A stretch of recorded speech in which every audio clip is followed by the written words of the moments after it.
Welcome back, everybody, to another episode of Take Two Podcast, episode 270. My name is Brian. I am your host here at Take Two Podcast, where I give you all of the Hollywood news, latest TV and movie reviews, and of course, my take two. Great show for you guys today. We have West Side Story and The Unforgivable are our reviews. So say those words backwards. Other reviews for episode 270. We're going to have a good time chatting up about both of those. I will tell you right now, spoiler alert. One of them I am going to rave about, and the other one kind of meh about. One of them is my favorite musical of all time. The other is one of my favorite actresses of all time. So pick and choose how we go there. I might be biased in one direction or the other, but you shall stick around a little bit later when we do our review section. We have box office news, kind of deflating. The casting couch, a couple of good ones on there this week. In the news section, we will review all of the Golden Globes. Yes, the Golden Globes are still a thing. Maybe. All the noms were released just this morning. I actually recorded purposefully a little bit later today just so that I could get the Golden Globe knobs on and kind of get them out of the way. And we'll chat about that later in the Golden Globes as that is a hot topic, if you will. Not the store where you buy grungy t-shirts. The actual, hot topic, whatever that means. That was a weird sentence. All right, moving along. DC Marvel, of course, along the way. We have some story time. We have some trivia time. Winners from the past that chimed in just a little tardy, but I wanted to give them some love anyway because they're the only one to respond, even though they're a week late. So anyway, episode 270. Thank you guys for joining Take Two Podcast. Thank you guys for joining our socials across the board. Here's the thing. We have two big things going on in the social realm right now. Twitter, Facebook, Instagram. Follow along all of our pages. Letterboxd, if you want to read a quick review of everything that I review on here, you can follow the Letterboxd page. And those are just snippets, to be honest. They're not even more in-depth, but still another avenue for Take Two Podcasts. And, of course, the phone number, 667-365-8253. That is 667-365-TAKE. You can text or leave a voicemail on that hotline anytime, night or day. We can chit-chat, TV, movies, what have you, or whatever. We can chat about whatever you want. Anywho. We have our big Spider-Man giveaway, and all of the bids are due ASAP. I mean ASAP. As you folks are listening to this, you guys need to get these bids in by tomorrow night because I'm not accepting any more bids at the stroke of midnight on December 15th. So you might be listening to this going, that's tonight? So get everything in. If you guys want to win, if you're a YouTube watcher, you see me hold up your prizes here. AMC gift card, Take Two Podcast merchandise, and brand new Spider-Man Funko Pop from No Way Home from this film. What do you got to do? Tell me the box office this weekend. The movie comes out this weekend. How much loot is it going to make just in your opening weekend numbers?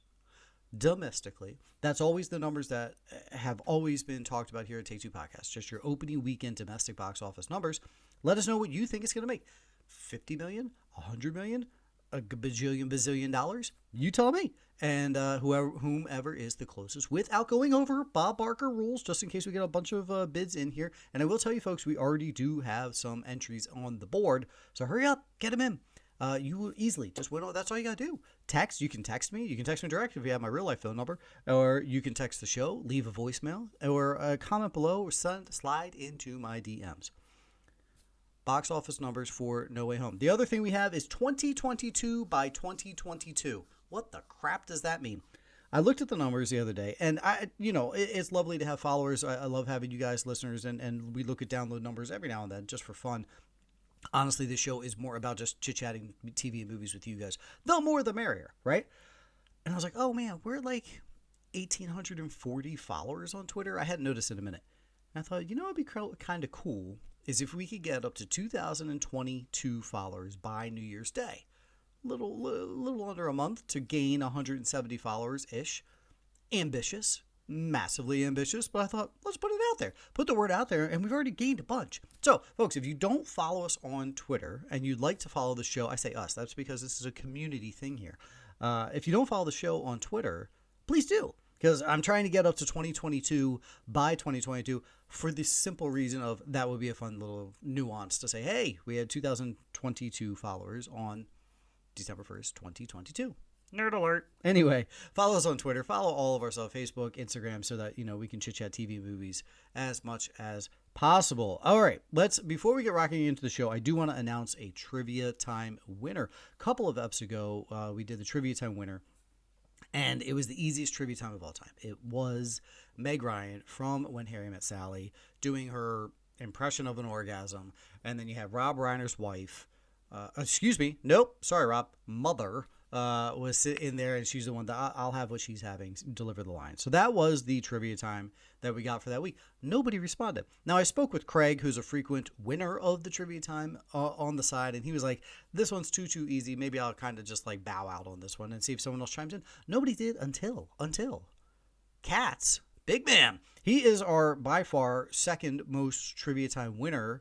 And he chimed in. He was like, hey, man, I'm super late. Did anybody, chime in? And the obvious answer is X. And the actual answer is that nobody had chimed in. So therefore, apropos, quid pro quo, speak as say, I don't know what words are saying. Katz, you're the winner. Congrats. So that trivia time, you get the winner. Katz is a good guy, man. If you guys don't follow, I follow Katz on all of our socials. He comments a lot. So follow his because he's a comedian and he sets up some good comedy sketches and live shows that he does, and I wish I could get out to attend more of them because he has a bunch and they're awesome. But Katz, you are the winner of the trivia time for that week. We will see if we get one going forward on episode 270. Thank you guys for following along. Thank you guys for downloading, subscribing. The only other thing is we could use a rating and review or just tell your friends. Again, follow on Twitter, 2022 by 2022. Shall we jump into the box office? We're going to roll quick today, folks. Not because we have so much to do. Granted, that Golden Globe nomination section, don't forget to check the show notes later on if you need to bounce around a wee bit. I will speak a little freely during the movie review sections, but especially the Golden Globes nom section might take a minute. So if you want to glaze over that, or if you only are here for that, check the timestamps below. And I always like to put the timestamps, of course, on our socials for each individual ep. So you can follow the socials, and there you go. West Side Story is your winner. I predicted this. I said last week that Encanto, as good as you are, pal, in your first 2 weeks of being the winner, you're not going to hold on to that bib. West Side Story knocks you off the throne. Or does it? $10.5 million. Woof. I mean, woof. You hate to say flop because of the money. You hate to say flop because of the rave reviews it's getting right now, and you hate to say flop because wait till we see award season anytime how many times we're going to mention this thing. That's garbage. It was an over $100 million budget, huge production, and it only makes 10 opening weekend. Runtime, probably a factor. Getting the youth out to see a 60-year-old film, maybe a factor. We'll talk about that in a second. Musicals don't play as much as they did back in the day. That which is, as a musicals lover that I am, that is a bummer to have that in our society. So also only 2,800 theaters too. So a little bit of a nuance there, but you're only talking about a $3,700 average per, if you added 1,000 theaters, that's not that much greater. So major flop here. Major flop money-wise opening weekend. Here's what I'm hoping happens. I've seen nothing but rave reviews. And so I'm hoping word of mouth really plays forward. We obviously know the big movie coming out going forward next weekend, but I'm hoping this genre, completely different from the genres that are dropping next weekend, enough people are going to go see it. I mean, I know for one, I immediately called mom and dad and I was like, yo, run to the theater. I know you guys are going to love this.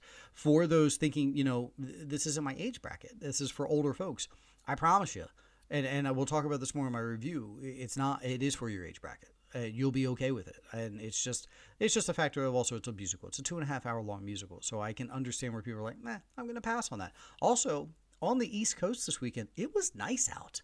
It was nice out. Like we're talking mid 60 degree level days, both days. There's a little bit of rain in there. But so I know, I'm sure a bunch of folks are like, well, I'm in the middle of Christmas shopping. I'm doing stuff at home. If I'm going to go out, I might just play in the backyard. We have so many few chances left to go play in the backyard with the kids, let the kids run around outside before the real winter weather hits here. So maybe that was a hint of a factor, but at 10 million, those factors are the plain and simple math of it is not enough people were interested in seeing this movie. I'm hoping word of mouth changes that. That is a long chat. Just to let you know that number one was West Side Story. Number two at 9.4, $1 million. Encanto just missed out, keeping their throne. That's crazy. Encanto number 2 at 9.4 puts them over $70 million. I wonder if they've got $100 million in their sights. There's I wonder if we can stick around. We only need $29 million. You're talking 5 more weeks in the theaters. That would put him at an 8-week run in the theaters to get that 100 million. Can they leave it at like a 3,000 theater? You know, it's 3,700 theaters, second most theaters in out for any movie out there right now. I wonder if they'll try and let it stick around that long. Doubt it. Either way, in Canto number 2, number 3, Ghostbusters Afterlife. That was sitting at 3,800 theaters, $7 million. It's already over the $100 million mark. Good for them. House of Gucci, $4 million. Puts her for over 41 total. This is all domestic numbers. Don't forget, folks, these movies have made plenty of cash overseas for the most part. Eternals comes in 5th place, $3 million, adding to its grand total. Resident Evil, Welcome to Raccoon City, $1.6 million. Clifford the Big Red Dog, 1.3. Comes in at 7th, and 8th place is Christmas with the Chosen. Back-to-back weeks, we make the top 10 here. Christmas with the Chosen Fathom Events. Good for you. $1.29 million. That puts it at 13 overall. Hey, good for you guys. And then Dune, 9th place. We're probably dropping out of the top 10 after this, Dune. Good on you, Dune, for staying in here as long as you did. You know, you hit the $100 million mark. You've been available since day one on HBO Max. Granted, no one, and I mean no one, should have watched this only on HBO Max. And if you did, good for you. That's fine. But if you had the opportunity or do to get it in the theaters, I highly recommend because your movie-going experience will be enhanced. But it's at 9 now. It'll be out of the top 10 next week. But number 10, Venom. Let There Be Carnage, $850,000, $212, whatever. So that as well. Both of those films would be out of the top 10 come next week. Out of the top 10 for the first time this week, No Time to Die at 11, King Richard at 12. Just want to throw those out there. So there you go, guys. A flop of a week for the box office. Nobody went to the movies for the most part. $10 million is your big winner at West Side Story. And it's just not great.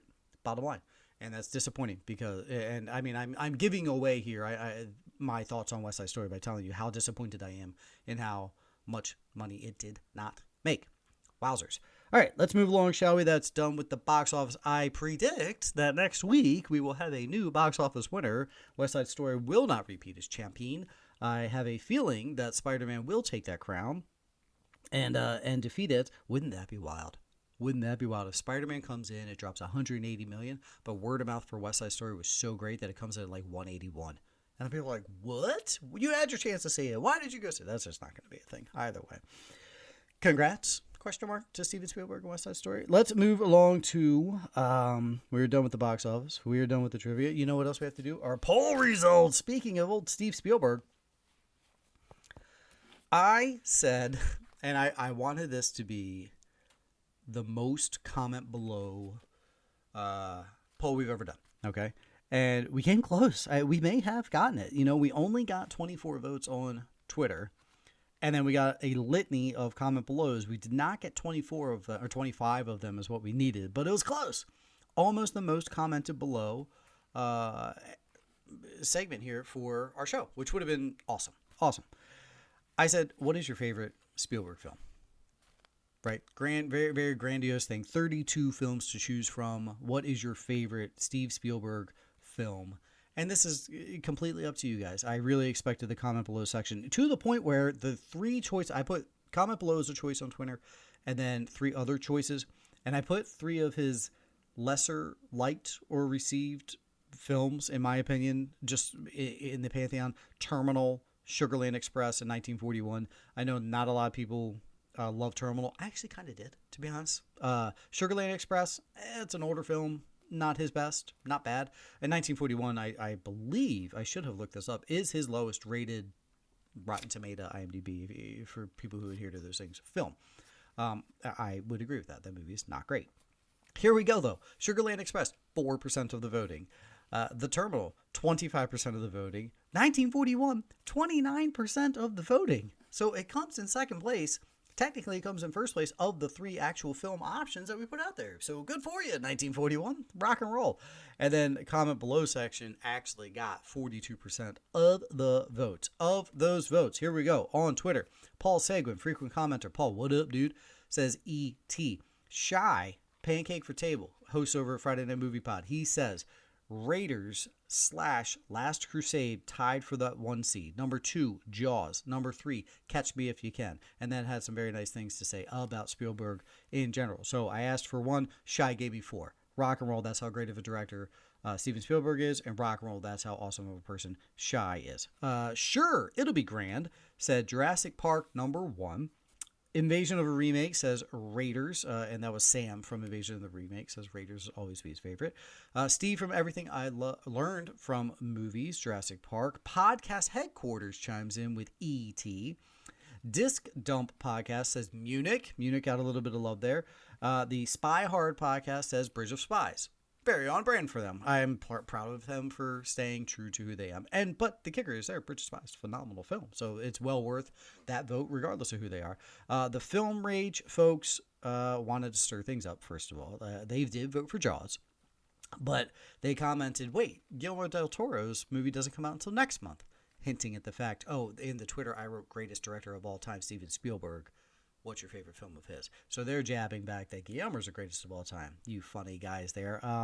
Hey, man, even if you meant that sincerely, which is totally fine that you did, cool, because I'm sure plenty of people will argue that Guillermo is the greatest of all time. I'll stick with Spielberg.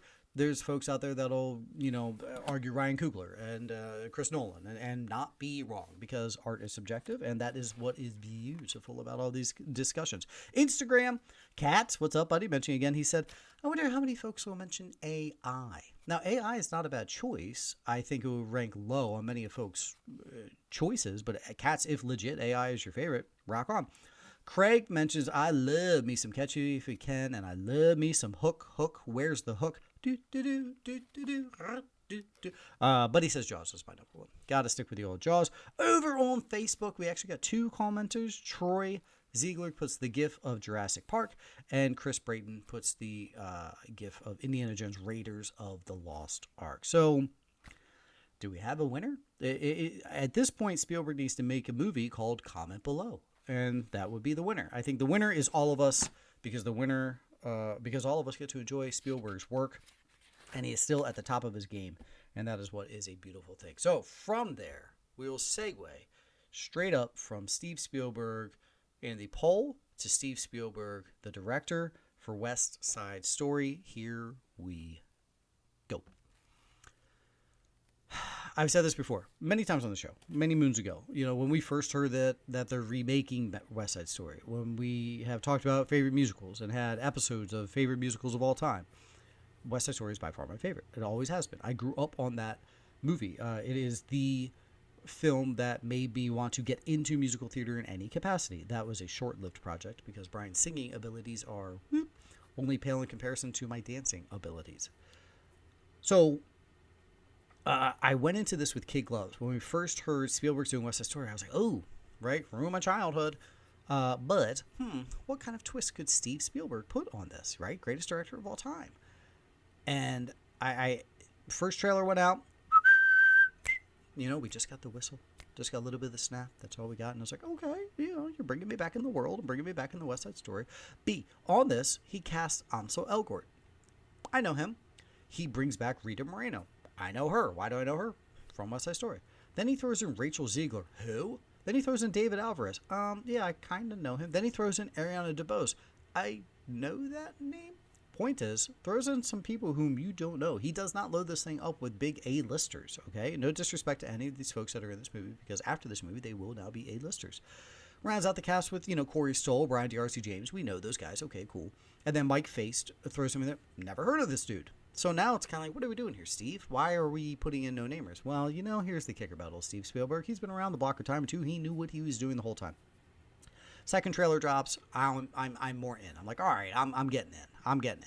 So I went in high. Went in very high. 2.5 hour runtime. That was kind of like, Steve, why'd you do this to me? Why'd you have to go so lengthy? 2:36, I think it was.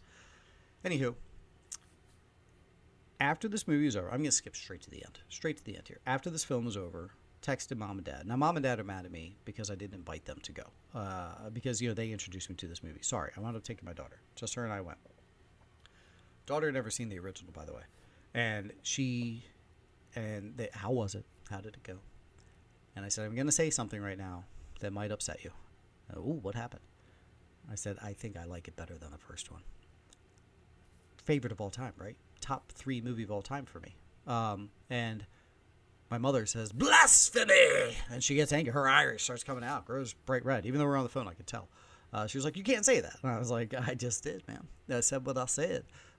Because this movie is fantastic. It is absolutely fantastic. I love it top from bottom. The performances in the songs. I couldn't hear the previous actors' voices. It was hard to hear the original Rita Moreno singing America. It was hard to hear the actors that played them previously as I heard Ansel Elgort singing, as I heard Rachel Ziegler singing. They owned every single one of these songs. They did every single one of these songs. Here's a nuance that I wasn't ready for. This wasn't a shot-for-shot remake. This was a retelling of this story. They just did West Side Story, but changed things amongst it, moved songs around, put different plot points into it, and developed characters. What? Developed characters in this one that I never thought needed, should, had to be. I was wrong. Developed. Okay? I felt for Maria and Tony in this far more than I ever felt for them in the past, because Steve Spielberg knows how to develop a character. No disrespect to the previous filmmakers for the 1961 version of West Side Story. Again, my favorite of all time, so I'm not disrespecting them in any way. But Steve took these and made them better. I literally teared up a wee bit towards the end of the film. I'm going to assume most of you listening to me know the plot of this movie, okay? So therefore, if I say things that give something away, spoiler, I get whatever. They don't change the ending here, okay? Everybody doesn't live at the end instead, okay? They don't get like married and have babies. They don't change those aspects of the plot. But they do move things around to the point where it makes the story a little more in-depth. They move some songs around where the song where it was after this happened, they put it before this happened, and now it gives more weight and validity to them why things happen.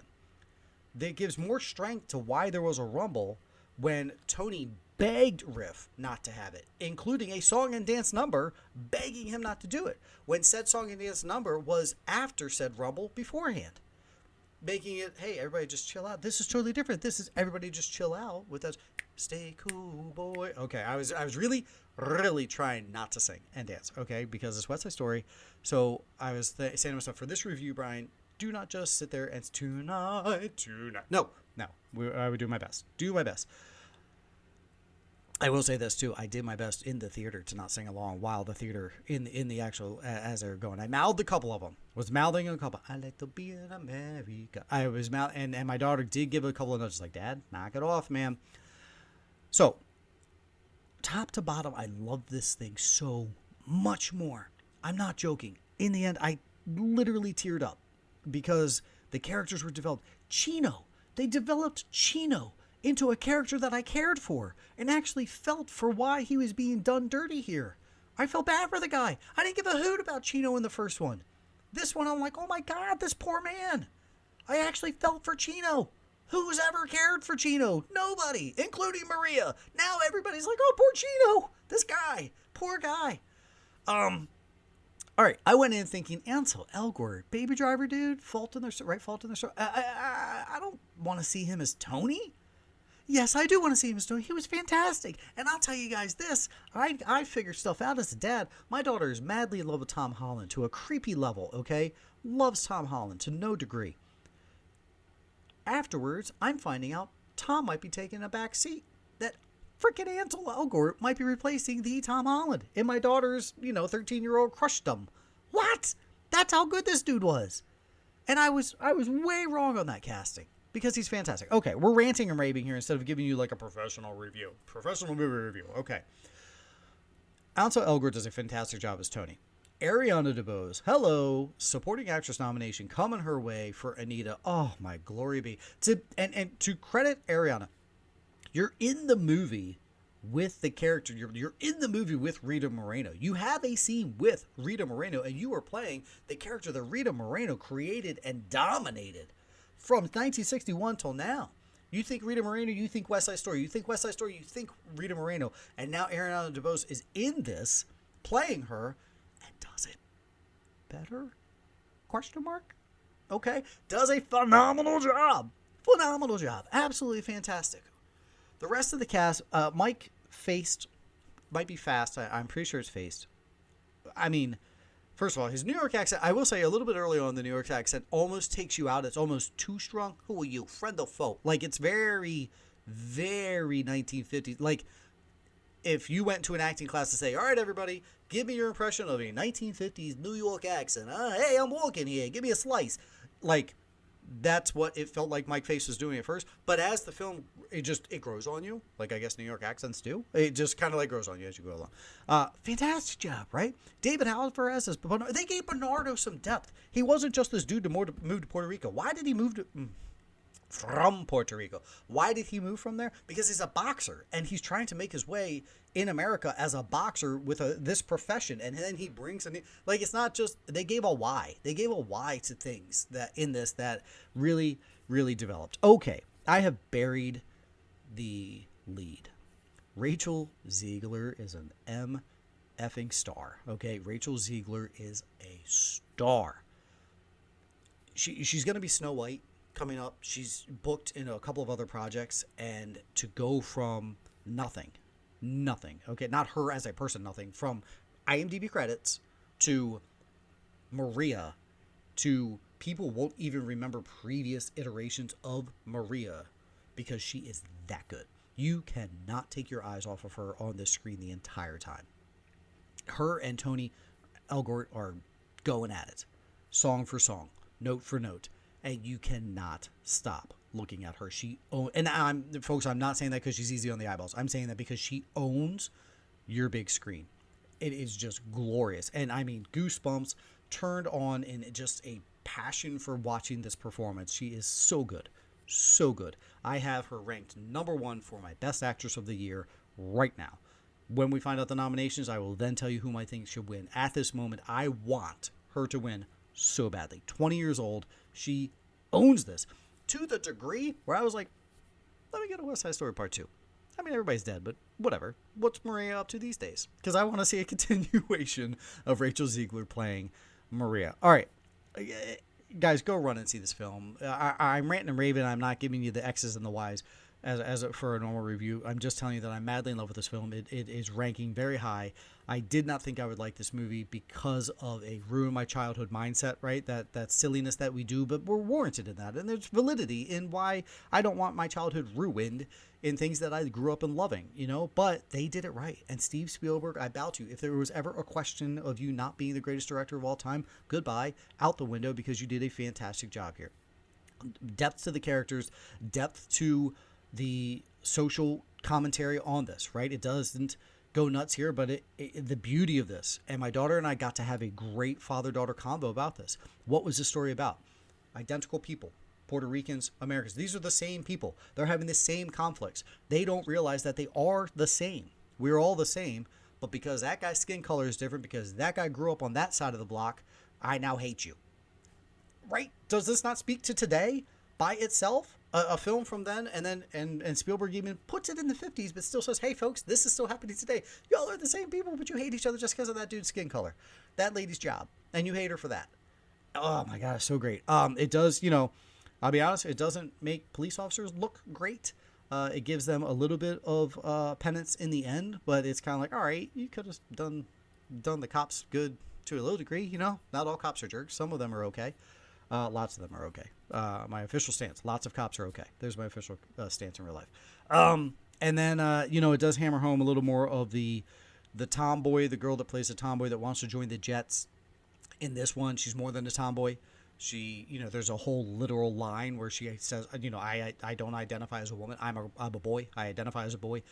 You want to go nuts with that? Go nuts with that. Didn't bother me one bit. Didn't bother my daughter one bit. So folks, I absolutely love this thing.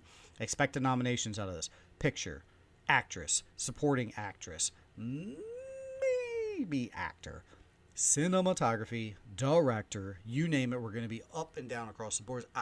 Golden Globe noms in a little bit. I'm sure we're going to read this name going up and down because it's absolutely fantastic. And the last thing I'm going to say on this is, so now this gives Ansel Elgort. He was in Baby Driver with Lily James, and Lily James played Cinderella. He's in this with Rachel Ziegler, and Rachel Ziegler is going to be Snow White. Was he in anything with Emma Watson? Because she was Belle. Was he in anything with what's her name? Was it Elle Fanning played Aurora? No. Who played Aurora in the Maleficent movies? Was he in anything with her? He's just checking out the live action Disney princesses. He's in a film with all the live action Disney princesses. I mean, what's that called? That like a hat trick or something? Or we'll call it an Elgort trick, because he's been. I just thought that was kind of funny. Silly nuance. West Side Story. Go see it ASAP, as soon as you can. Even if you don't like musicals, suck it up. Go see go see West Side Story immediately in theaters. All right. Bow bow. Done with West Side Story. Not sure where that little bow bow came from. You're welcome for you YouTube watchers. Now moving on to The Unforgivable.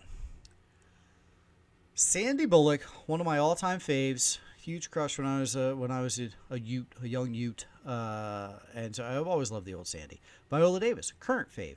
Love Viola. One of the, if not the, Queen of Hollywood currently. Also, John Bernthal, Vincent D'Onofrio, big fans of both of their works, especially the Bernthal. I want him in everything. Nora Finkscheit directs this. Dropped on Netflix. Sandy Bullock plays a woman who went to jail because of murdering a cop when she was a child. She was a teen, 19-year-old, 20-year-old, has a 5-year-old little sister, and a situation goes down where she's going to lose the house. They're coming in to take her, but she's all frantic about it. Something's gone awry. They don't get into why they're taking away the house and the kid from her. Like, her parents died, so they're taking it from her, but she doesn't want to go type deal. And a cop gets shot. She winds up shooting a police officer. So now she goes to jail for 20 years. Comes back. 20 years have gone by. The kid is now obviously 25, and she's older, and she gets out of jail. Congrats. Time served. Now she just wants to find her sister. She just wants to find her sister, who's now 25-year-old, and just check in on her. Like, hey, dude, wanted to let you know what I've been up to, and I just want to know you. Like, they don't get into the whys. She meets John Bernthal. He's also an ex-con at one of the, these low jobs that the jail provides you with, or a PO would provide somebody with, like, hey, here's some minimum wage crappy job for you to go to, whatever. She goes to her old house. At the old house, there's a couple living there. D'Onofrio and Viola Davis are now living there. Fun to have Kingpin and Punisher in a movie together, although they don't share a scene. But either way, they are now living in this house. Turns out, D'Onofrio is a lawyer. What are the odds?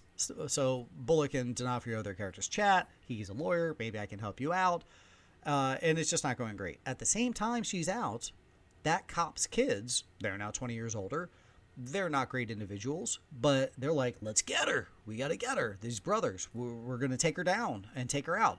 Or how about this? What if instead of we just killing her, she took from us, we'll take from her. We'll kill one of her family members. There's your plot, folks. This is I don't even want to call it a slow burn. It is. That's the phrase. It's closer to a boring burn, to be honest with you. I did not watch this on Netflix's 1.25 speed because I enjoy the acting performances of Viola, Sandra, D'Onofrio. Like, I love them as actors, so I wanted to engage in that. We all knew from the trailer there was going to be a scene between Davis and Bullock yelling at each other, so I did not want to be fast-forwarding through that. It's very slow, borderline boring. Interesting enough that you want to know what happens. It adds some layers. I'm going to call them layers and not twists at the end. It lets you know the nuances of the incident little by little by little, as in flashbacky sequences as we go along. Towards at the end, it gives you the whole shebang of what actually happened that day. It's okay. It's not great. If you want to watch it, I say go ahead. But if you're on the fence, I say pass. Because it's just, Viola, she gives a great scene. Sandra, another great scene. Like, they give you these big, over-the-top, dramatic performances in these two scenes that are just, some actors, they just can't do it. And these two ladies do it flawlessly. And Bernthal and D'Onofrio aren't giving a ton to do here, but what they do is great. I said do. It's fine. It's fine. That's it. It's just fine. It is slow. There's many times where I was just like, let's go. Let's wrap this up. And it's also one of those, like, it gets good at the end. So now I'm like, maybe we should have started the movie here. If we had started the movie at this point going forward, maybe I would have liked it better. So this is definitely a shorter review than West Side Story, because to say I like this movie would be a meh. It's not bad. It's not bad. It's not some piece of garbage. You have too many good performers in here for it to be that. I don't think it found, like, that extra layer. It was really, really trying for it to make you, like, really want to know what happened here. Like, I really want to see what happens. I'm really invested into this character. It's enough for you to watch, but that's it. So if you want to see it, don't let me deter you. Just let you know, pump the brakes a little bit on being very excited for this. If you don't want to see it, I'm not telling you to do otherwise. All right, there you go. We are now done with our reviews. Let's move ourselves right on into our casting couch. On the Couch, that movie by Chris Nolan, Oppenheimer. Yeah, we've already got a few folks in that cast. Let's add some more. Let's add Benny Safdie. Let's add Rami Malek. And let's add Florence Pugh, shall we? Nah, I gotta take a little swig here. I'm stumbling over my own lips. Title of the episode: Stumbling Over My Own Lips. Is that too long? Are the episode titles too long? I can never tell if like an episode title too long, too short, if that factors. Do you folks as listeners, when you see an episode or you see a title, if it's super long, you're like, oh, I don't want to read all that, so I'm not going to listen to the show. And if it's super short, or is it more catchy? Like you're like, oh, a short title. Let me jump onto this, or does it not matter? Does anybody not read them? Does anybody not even notice that we put titles to every single episode? Either way, Oppenheimer, man, this is one of Nolan's most loaded cast lists that he's ever had, especially with A-listers that are already A-listers. You know, Inception had a bunch, but like Hardy wasn't huge then, and what's his name from Peaky Blinders? I can't think of the guy's name. He wasn't huge then. He got huge because of Nolan. You know what I mean? So this is adding A-listers to his cast who were already A-listers, and I'm looking forward to it. You have my attention already, and now you're adding one of my favorites, Florence Pugh, and then you're adding Rami Malek. So rock on. The Fall of the House of Usher. Couldn't read my own writing there, folks. The Fall of the House of Usher. This was an Edgar Allan Poe book. Mike Flanagan, just off of his hot Netflix success with Midnight Mass, back on Netflix with this. They have added to their cast Mary McDonnell, Carl Lumbly, Carla Guagino, Frank Langella, you're getting freaking Skeletor in here, and Mark Hamill, amongst like 20 other names that they announced for this thing. So, Fall of the House of Usher, Edgar Allan Poe, Mike Flanagan. You had me at hello, right? And now you're adding friggin' Skeletor and Luke Skywalker into it. Rock on. Chippendales. This is, the next two are going to be our male exotic dancer portion of the show. Chippendales film has Dev Patel, Seth Rogen, and Elle Fanning attached. Craig Gillespie is going to be directing. So any of you guys that wanted to see Seth Rogen in a thong, coming up, baby. Magic Mike 3, we announced last week that is happening. Well, they've got to add to their cast. Thandie Newton has been added to the Magic Mike 3. We are done with the male exotic dancer portion of the show. George and Tammy. George and Tammy is a series that John Hillcoat is going to be directing. We've got Michael Shannon playing George Jones and Jessica Chastain playing Tammy Wynette. Stand by your man. That was a spot-on impression of Tammy. Guaranteed. Both Chastain and Shannon will be doing their own vocals here. Interesting. Very interesting. Okay. That wraps up the casting couch. And now, straight on over to the Hollywood news. Wicked on Broadway. We're talking lots of musicals. Why not keep it rocking and rolling here? Wicked, Wicked is my favorite musical that on stage. Fun fact, I've never seen West Side Story on stage. So that is my favorite film musical. On stage musical is Wicked. And they have cast their first ever black Glinda. And it's going to be Brittany Johnson. Congrats to her. She will take over when the next run starts up as Glinda for the Wicked. Operation Fortune, the Ruse of War, this is Guy Ritchie directed thing. It dropped a bunch of promotional stuff. I just thought it was actually very interesting. Their trailer shared onto our socials, but Jason Statham, Josh Hartnett, Carrie Ellis, Hugh Grant are all a part of this thing. It dropped a bunch of their trailers and promotional things. That thing is coming shortly in 2022. I thought that was interesting to see. Deep Water has been pulled. Deep Water was the Ben Affleck, Ana de Armas erotic thriller that they were supposed to be in, and it was supposed to come out early 2022. No real word as to why, but they pulled it from the release schedule. Interesting. I'm curious what that's up to. The only about that is they were dating at the time they made this film, and now they're obviously not. So I don't know. Did one of them like call up their agent and was like, "Hey, there's a smoochy boochy scene in there that we don't need that to be out there."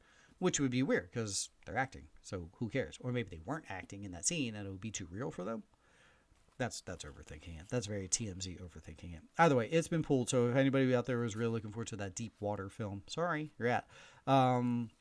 Lastly, for the news before we get into the Golden Globes, Succession Season 3 just wrapped up last night. Actually, I'm almost fully caught up. So next week we'll talk about in going forward, of course, is that Succession Season 3 is be done. And we'll have a review going forward with that. So any other Succession watchers out there, let me know, and we can chit-chat about it in a little bit. I haven't watched the finale just yet. All right, Golden Globes time. Here's a fun thing for the Globes. I have not read these yet, so I'm going to read them, and you're going to get my live reaction as I go through. So kind of fun, maybe not. So I will try and motor through. Here's the kicker with the Golden Globes, right? They're not going to be on television. They're not going to be like a live event as of right now because everybody's mad at the Hollywood Foreign press. Yet, the Hollywood Foreign press says we're still going to have the Golden Globes. We're not going to stop giving away our award show just because you refuse to put us on the television. You know how many award shows are out there that aren't put on TV?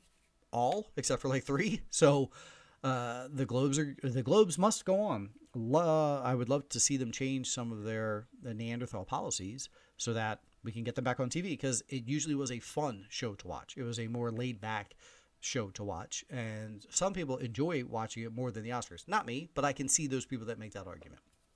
Here we go. Best Picture, Drama, Belfast, Coda, Dune, King of Richard, Power of the Dog, Rock and Roll. I've seen all those movies. Woohoo! Best Picture, for musical or comedy. Serrano, Don't Look Up hasn't released yet. Licorice Pizza hasn't released yet. Tick, Tick, Boom, and West Side Story. 2 haven't released yet, and Serrano I haven't seen. But Boom and West Side Story, there you go. That's interesting to see them up against each other. Best Director, Motion Picture. Brana for Belfast, Jane Campion for Power of the Dog, Gyllenhaal for Lost Daughter, Spielberg West Side Story, and Denis Villeneuve for Dune. Performance by an actress, drama, Chastain, Tammy Faye, Coleman, Lost Daughter, Kidman for Being the Ricardos, Lady Gaga for House of Gucci, and then Kristen Stewart for Spencer. I think Spencer is your front runner there. Best performance by an actress for musical, Cotillard for Annette, Alana Haim, Licorice Pizza, J-Law, Jennifer Lawrence for Don't Look Up, Emma Stone for Cruella. Wow, cool. And then Rachel Ziegler for West Side Story. Couldn't tell. In my opinion, Ziegler is the front runner there. I don't know. We're going to have to see. Don't Look Up comes out next week or in 2 weeks. We'll have to check that one out. Cotillard I didn't get to see. Same with Licorice Pizza. They're both coming out very soon, so we'll be able to see those and give you an actual opinion. Performance by actress supporting Katrina Balfe for Belfast. Ariana DeBose, West Side Story. Just predicted that 7 seconds ago. Kirsten Dunst for Power of the Dog. Wow. Anjune Ellis for King Richard. Good for her. Ruth Negga for Passing. Actor in a motion picture drama. Mahershala Ali for Swan Song. That actually doesn't drop or drops this week on Apple. Awesome. Javier Bardem being the Ricardos. Cumberbatch for Power of the Dog for him. Will Smith, King Richard, and Denzel, Tragedy of Macbeth. Wowzers, that is loaded. Wowzers, that is a loaded category. All right. Actor in musical or comedy. Leonardo DiCaprio, Don't Look Up. Peter Dinklage for Serrano. Andrew Garfield. Oh, wait. I'm sorry. I wasn't picturing in my head what Serrano is. It's not out yet. I know exactly what that is now that I think about Dinklage. Garfield, Tick, Tick, Boom, and Cooper Hoffman, Licorice Pizza. Anthony Ramos for In the Heights. Okay. Interesting. Ramos for In the Heights gets actor, but no Elgort and no Alvarez for West Side Story. Oh, this is my first snub. All right, I have a snub. Actor in a supporting role, Affleck for The Tender Bar, Jamie Dornan Belfast, Syrian Hines for Belfast, Troy Kotzer for Coda, nice, and Cody Smith-McPhee for Power of the Dog. Good for that guy. Okay, interesting. Screenplay motion picture, Thomas Anderson, PTA for Licorice Pizza, Kenneth Branagh Belfast, Jane Campion Power of the Dog, Adam McKay Don't Look Up, and Aaron Sorkin being the Ricardos. Has Aaron Sorkin ever written thing that he wasn't nominated for? I know that answer is yes, but it just seems to be. Excuse me for motoring through these fast, guys. I just didn't want to take up too much of your time, but I did want to go over the Globes. Original score, motion picture, Alexandre Desplat, French Dispatch, Jermaine Franco, Encanto, Power of the Dog by Greenwood, Iglesias for Parallel Mothers, and then Hans Zimmer for Zune. Song, here we go, motion picture, Be Alive and King Richard, Dos Oraguitas, for Encanto, Down to Joy Belfast, Here I Am from Respect, and then No Time to Die in No Time to Die. Motion picture animated, Encanto, Flea, Luca, Sunny Mod, and Raya and the Last Dragon. I think Encanto is your front runner there. Motion picture non-English. Wait, are you serious right now? Oh my gosh, Titan, not Noms. Compartment number 6, Drive My Car, Hand of God, A Hero, and Parallel Mothers.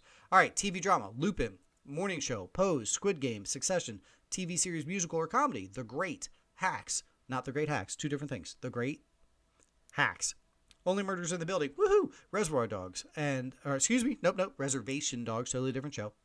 And then Ted Lasso, woo! I'm not biased at all, although I did like the Only Murders in the Building. Lasso, go win that thing. Limited series, Dope Sick, Impeachment, Made, Mayor of Easttown. Should that be nommed? Because they said there's going to be a season 2. It's not a limited series. Or The Underground Railroad. Man, that is a hill I'm willing to die on. Actress in TV drama, Adube for Treatment, Aniston for Morning Show, Baranski for Good Fight, Elizabeth Moss for Handmaids, and then Michaela Jai Rodriguez for Pose. Actor, TV drama, Brian Cox for Succession, Lee Jung-jae for Squid Game, awesome, Billy Porter for Pose, and Strong for Succession. Wow, Jeremy Strong for Succession, and then Omar Sy for Lupin. Actress, TV musical or comedy, Einbinder for Hacks, Elle Fanning for The Great, Issa Rae for Insecure. A lot of the same things here. Tracy Ellie Ross again for Blackish, good for her. Jean Smart again for Hacks, good for her. Awesome. Let's see, Actress Limited Series, Chastain for Scenes from a Marriage. Interesting. Arivo from Aretha the Genius, Elizabeth Olsen for WandaVision. Margaret Qualley for Maid, and then Kate Winslet for Mayor of Easttown. Performance by actresses supporting Jennifer Coolidge, White Lotus, really? All right. Deaver, Dope Sick, good. Caitlin Deaver for Dope Sick. Andy McDowell Made. Sarah Snook for Succession. Wow. And Hannah Waddingham for Ted Lasso. All right, I like that category. Actor in a TV or musical, Anthony Anderson, Blackish. Nicholas Hoult the Great. Steve Martin and Martin Short for Only Murders in the Building. And then Sudeikis for Ted Lasso. Woohoo. Actor in a limited series, Paul Bettany, WandaVision. Wowzers. Awesome. Oscar Isaac for Scenes from a Marriage. Good. Michael Keaton, Dope Sick. Nice. McGregor for Halston. And then Tahar Rahim for The Serpent. And then lastly, we got through them all, guys. Actor in a supporting role on TV. Billy Crudup for Morning Show. Mark Duplass for Morning Show. Kieran Culkin for Succession. Wow. Oh Young-soo for Squid Game. Wow, good for them. And Brett Goldstein for Ted Lasso. Woohoo! Because I played him for Halloween this year. I was Roy Kent for Halloween. Hooray! Okay, there you go, guys. There are your Golden Globe noms. We will talk about them a little later when the ceremony is actually going to happen. I mean, it's not going to be televised at this moment. Some people don't want the ceremony to happen at all. So we're not done talking about the Golden Globes. But there are your nominations there. Awesome for WandaVision. Got a couple in there, acting things, and awesome. A couple of snubs in there, definitely. The foreign language one's a snub, in my opinion. But we shall see going forward what the Globes want to do. All right. Ooh, story time. Who wants a little story time? I know the show's running a little long, but who wants a little story time? Anybody? Again, timestamps across the board. Please check them if you need to fast forward at any point. My son, whom is 4, all 3 of my children have my eyeballs. For you on YouTube, I'm giving you the eyes. I'm giving you the Zoolander eyes right now. And they are easily my best feature. Folks out there, if you don't know what your best feature is, find it, own it, use it to your advantage. That's exactly what this story is all about. He got complimented on his eyes.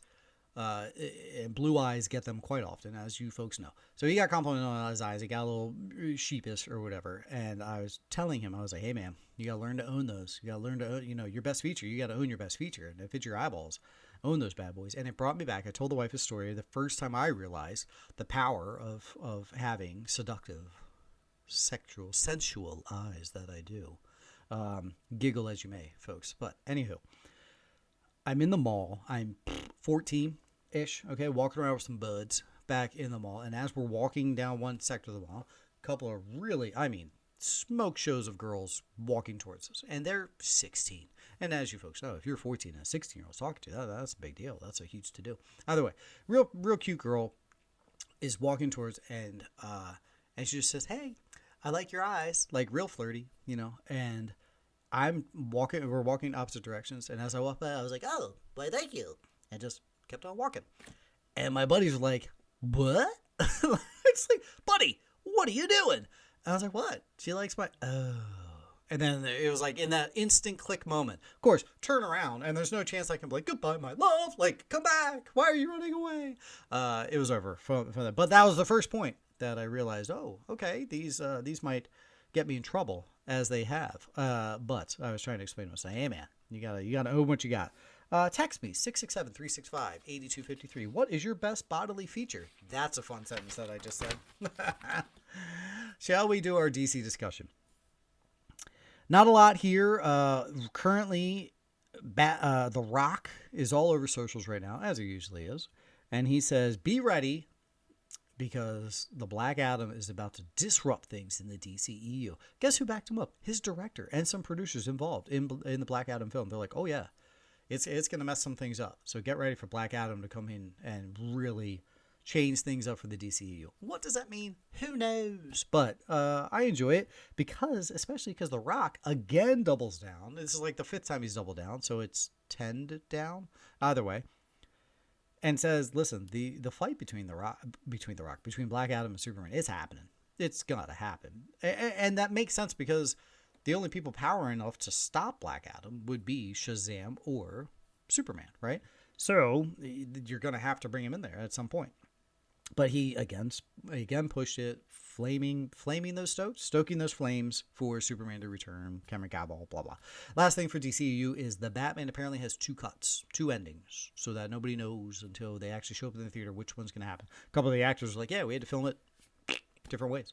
So that's awesome. That's good that they did it. Like, nobody pulls the wool over our eyes like Marvel does. Like, good luck DC trying to trick us on anything like that. The only way DC could like really trick us on things like that is if this whole time Henry Cavill had been still filming as Superman, and Batfleck had been filming as Batman again, and then boom, they all show up. You're like, what? I didn't even know you guys were doing this. Is so great. But either way, the Batman has 2 cuts that are filmed, and so we'll see which one we get when we get there. Done with DC, on to the Marvel Minute. As you guys can imagine, Marvel is just, we've got Spider-Man coming this week. So that's really all they have. Good news, for those of you who watch Hawkeye and the Thanos was right mug that he was drinking coffee out of. They're available. You can find them. Marvel.com, Disney.com, whatever. You can find them through Marvel and Disney's websites. The Thanos was right coffee mug, which is cool. It literally looks like it was made by like Vistaprint. No flame on Vistaprint. You guys are amazing. But like, it doesn't look like some grandiose product that Disney would give you. It just looks like a pretty standard coffee mug that he drinks out of, which is pretty funny and pretty awesome. I kind of want to buy one. The other thing, the fun little fact here, remember Ego was the villain for Guardians of the Galaxy Part 2. Apparently, Marvel, Sony, Marvel, Disney's, whatever. They didn't have the rights for Ego. Fox, not Sony. They didn't have the rights to use Ego, so they made a trade. And they gave up Teenage Warhead to be in Deadpool Part 2, so that way Ego could be in Guardians of the Galaxy 2. I don't know why. I find that awesome. It's like, hey, we'll trade you this character and a future 2nd round pick if you can give us this character. I don't know why. I just thought that was really cool. But either way, they had to make a trade. And I think in a perfect world, we wish just that they were all under one studio at this point so that we could just use all the characters at this point, I guess. Everyone can agree on that. Maybe not. But either way, that's pretty cool stuff. Done with DC, done with Marvel, done with the show. It is time to go forward. Let's go! You guys know what's up, man. Spider-Man, No Way Home. Comes out Friday, Thursday night, if you're going then. I have my tickets in hand. Daughter and I will be going to the late night showing Friday night after basketball practice. We are headed to the theater. We'll be seeing that bad boy in the theaters. I am super pumped to go. That will be the main review for next week. Nightmare Alley also drops next week, and I don't know. I'm going to try to get to the theaters because I would love to have both of those for the review for next week because I'm very much looking forward to both of those films for 2 totally different reasons. I mentioned Swan Song earlier. Mahershala Ali, Naomi Harris, Awkwafina, Glenn Close. That drops, and it got a nomination for Golden Globes there. That drops on Apple TV this weekend, so better odds for me to see that than Nightmare Alley, just because I'll be able to watch it on Apple TV. But either way, you'll be getting at least 2 of those 3s next week on episode 271 for the review. Guaranteed Spider-Man. The other 2, at least one of them we'll have. Netflix, season 2 of The Witcher. We mentioned Henry Cavill a minute ago. And that drops this weekend. So I don't know if I will get to it all this weekend, but I will start chipping away at it. I can tell you this. The Realm from Take-Two, at the end of the month. I can almost guarantee, I have not spoken with Roy from the Realm, but I am almost guarantee that he'll have the Witcher Season 2 for you on the next episode of The Realm. As I mentioned, Succession Season 3 wrapped up last night as I'm recording that. I have a few eps that I still have to go, but I will be done by then. So Succession will be Season 3. Just a quick review of Season 3 and how that went and kind of a recap. Because I've actually been binging Seasons 1 and 2. I hadn't watched them up to this point. So we have kind of a chit-chat about 1 and 2, and then a quick recap of Season 3, and we'll talk about where things are going for Season 4. So those will be your thing. With Love is a new movie on Amazon Prime. That's all that they have dropping this week. And then tons of Christmas movies and Christmas things. Folks, it's hard to chip away some of these things this month. October and December are the worst months to try and binge or chip away things because I just want to go watch Christmas Vacation. I just want to go watch Ralphie and Kevin McAllister and all of, the old goodies and Rudolph and all those goodies that we watch during the Christmas season. So all those specials are on the TVs that you guys can watch. Take-Two podcast-wise. And once again, folks, the poll drops every Thursday. Don't forget to vote on the poll. It goes from Thursday to Sunday. Feel free to share that as well, and so that other people can vote on there. 2022 by 2022. Can we get another couple of followers over on Twitter? If you don't mind, just a quick follow. And then maybe if you follow us and then block us, does it still count as a follow? You can follow me and block so that way you don't see what we say. But hey, we'll take the follow. Huh? That sounds like a good deal. And, Facebook, Instagram, YouTube, and Letterboxd, we are available across the board. Lastly, 667-365-8253. Text or leave a voicemail. This is your final opportunity to win prizes. I'm holding them up again here for you YouTube watchers. Win these prizes. I'm trying to give you a gift card to AMC. Here you go. AMC gift card plus a Funko and some Take-Two merch. Why not? Delivered to your home. If you live close enough, I'll hand deliver it. Or if you would prefer me not to hand deliver it, I can send them in the mailbox. It does not matter. But give me that opening weekend domestic number for Spider-Man. We already have some entries in, so you got to get yours in. We don't have as many as I thought we would at this point, so you have good odds at this moment. But get those entries in. Opening weekend, box office, domestic numbers for Spider-Man No Way Home. This has been episode 270 of Take-Two Podcast. My name is Brian. Have a great night, everybody.